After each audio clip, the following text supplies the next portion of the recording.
Bienvenue sur Étoiline Inès TV.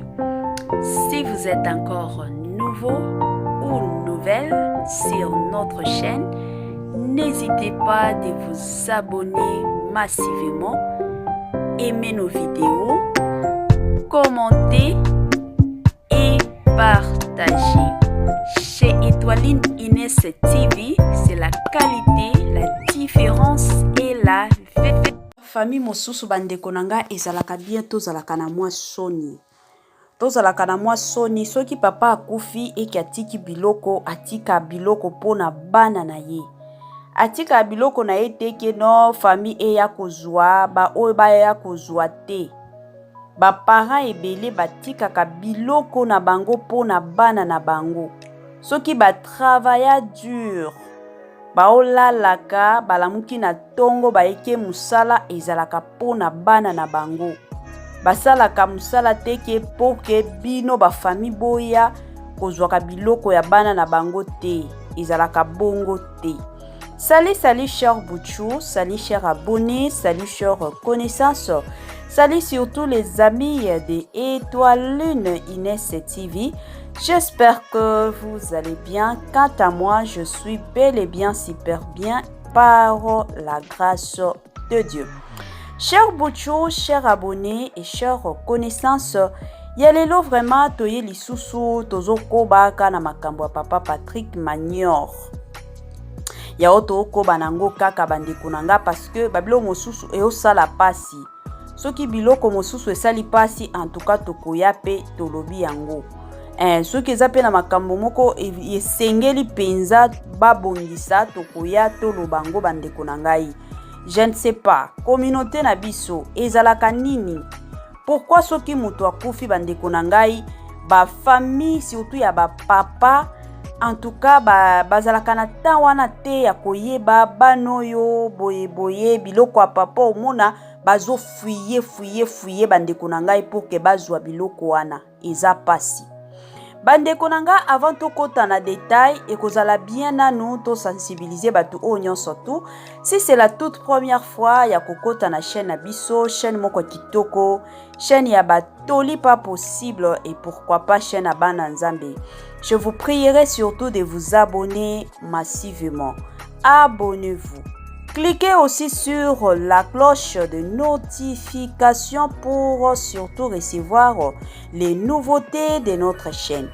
Aimez la vidéo, la famille, commentez et partagez. Et kosala biso oyo penza tolobaka na biso chaque jour. Tokos makasi.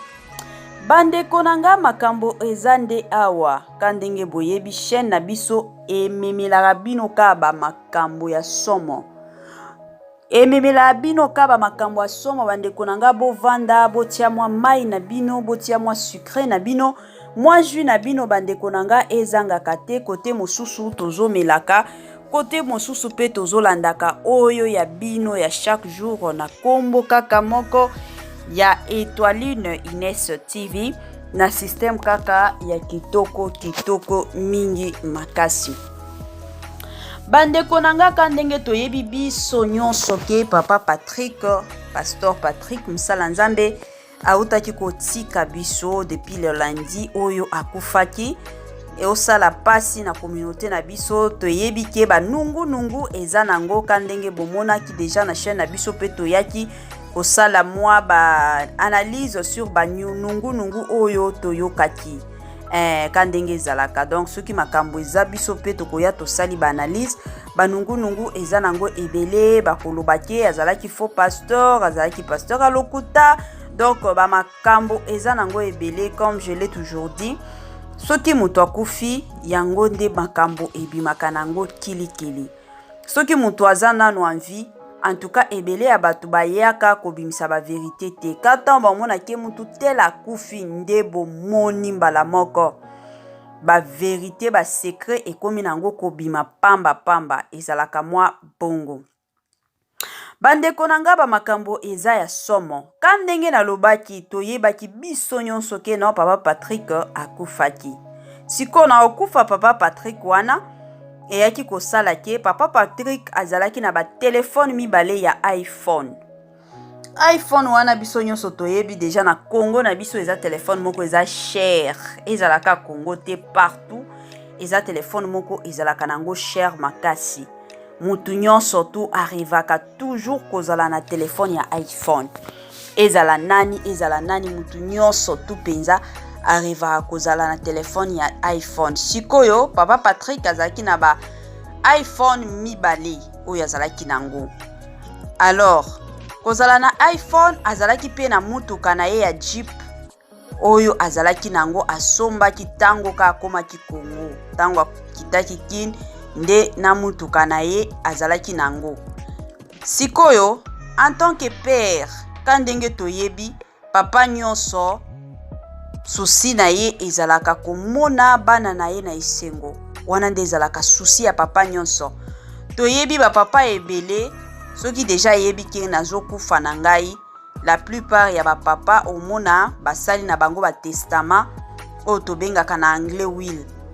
Omona papa asali yango bongo pona ko garder surtout biloko bana na ye ezala bongo.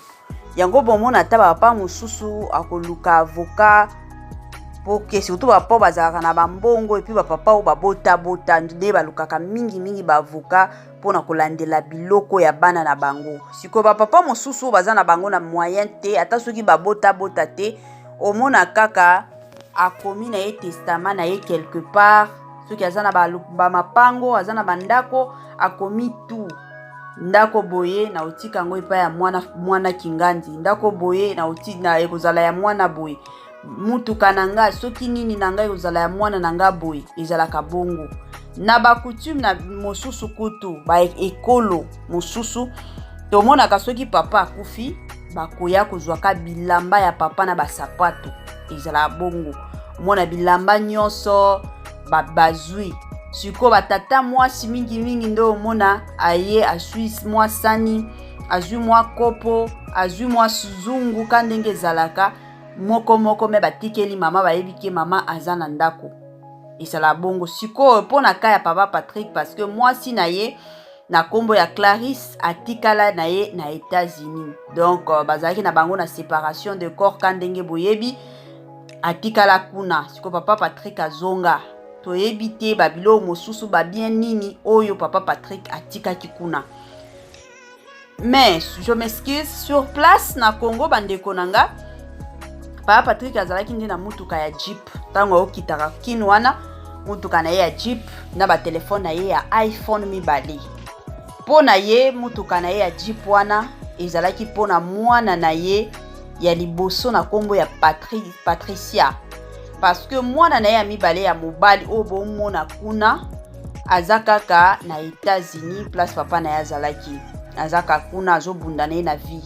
Suko mwana na ye ya liboso ya mwasi Patricia nde aza na kini ye mutu penza abando kengela papa na ye mutu vraiment azalaki pembeni ya papa na ye parce que il paraît que famille ya famille ya papa Patrick tango abelaki tango azonga kikini en tout cas babando kendo visiter ete selon ba histoire oto yoka ba nungu oto yoka na ko appuyer yango te na ko nier pe yango te. Donc eza ba makambo kande balobaka nya jamais de fumer sans feu. Donc soki bomoni mwa moto kuna c'est que soki bomoni mwa fumer quelque part c'est que moto ezala bongo. Donc banungu déjà tango ebimaka c'est qu'il y a quelque chose qui se cache là dedans. Ezala bongo. Sikoyo bandeko na ngai selon banungu bandeko papa Patrick babando kendo tala ye na hôpital te. Ezalaki ka mwana na ye Patricia nde azalaki nyonso na papa na ye. Papa na ye soki aza na posa eloko eza kaka Patricia wana bien que ye pe azalaki na ndako libala aza pe na bana.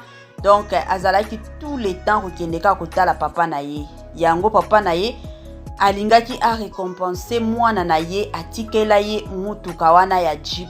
Bien que il y a de ces personnes au baoloba ke non Jeep wana asombaki kana bambongo ya cotisation bandeko eza pasi eza pasi pe mawa mokili mawa te ka ndenge boyebi toyebi na biso te ndenge ni nasombaki mutuka na ye moko nde ayebi mais oyo penza makambo wana intéressé biso te oyo zo intéressé biso eza que na minute oyo bandeko nanga Jeep oyo papa Patrick atikela mwana na ye na kombo ya Patricia bandeko nanga Jeep wana famille ya papa Patrick basi babotola deja mwana mutuka wana babotola ye pe na ba iPhone oyo papa Patrick atikaki eosala pasi yango na yebaka te na communauté na biso ezalaka nini na mundele kutu na mindele c'est vrai ebela bato bakoya koyebisanga ke non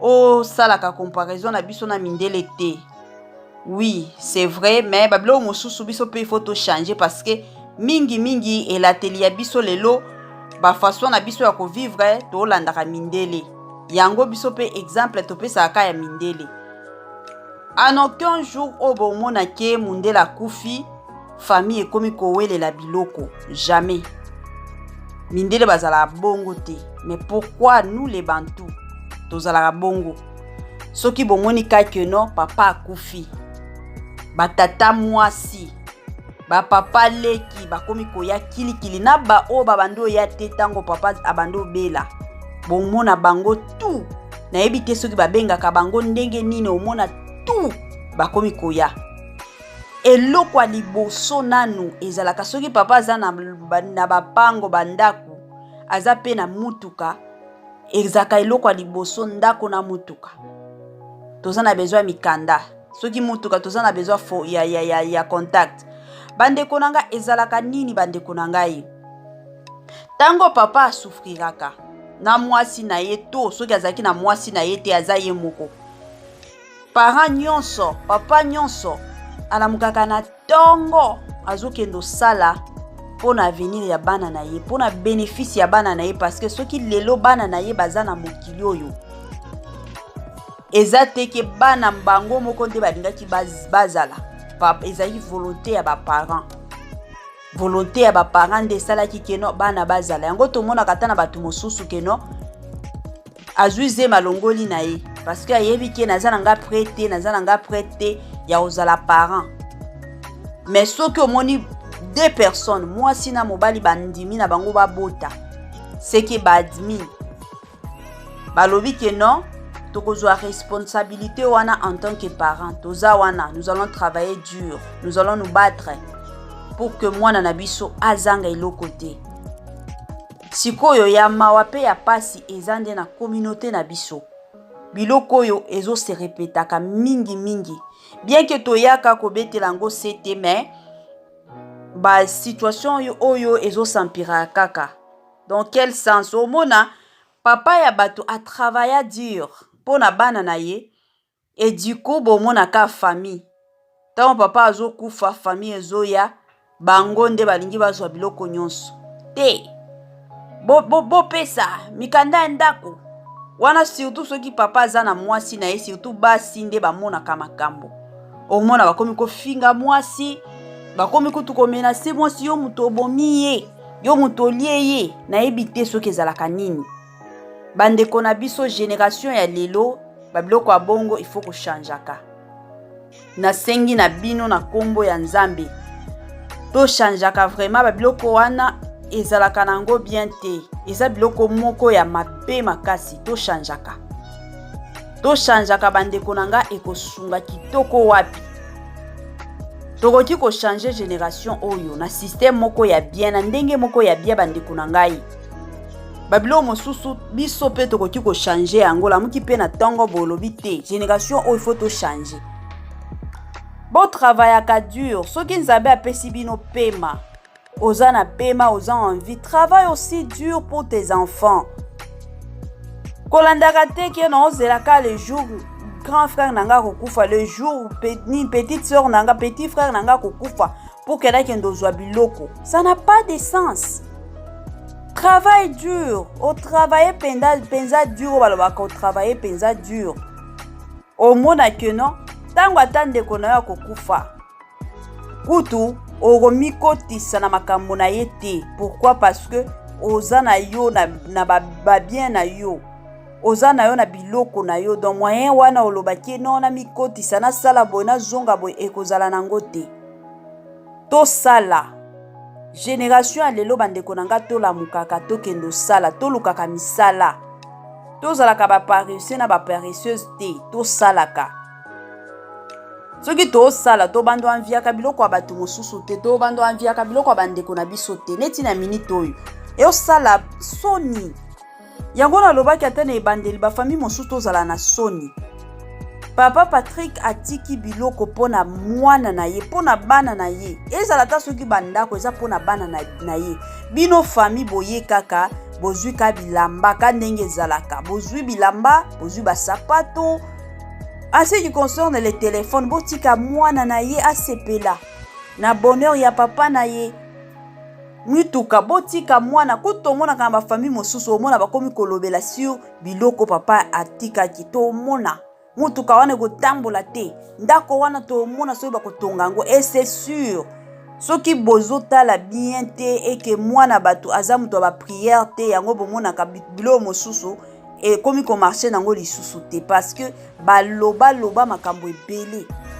Bozongisa mwana bato, bozongisa la Patricia mutuka wana ya Jeep a mérité yango, eza ba bien ya papa na ye.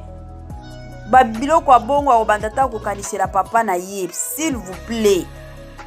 Tozala batu bozongisa bandeko mwasi bomona pembeni ya papa Patrick nde Clarisse mwasi na ye ya États-Unis. Ende penza mwasi na ye ya États-Unis ya tikala na ye na États-Unis. Donc kandenge zalaka na moi système ya bien makasi. Cher Boucho, chers abonnés et chers connaissances, tokomi na biso na moi suka ya partage na biso kandenge zalaka. Botie la biso ba j'aime ba commentaire na bino, bo sale la biso pe partage na 2 ou 3 personnes et ko sala biso kitoko mingi makasi. Bye bye la famille et à la prochaine.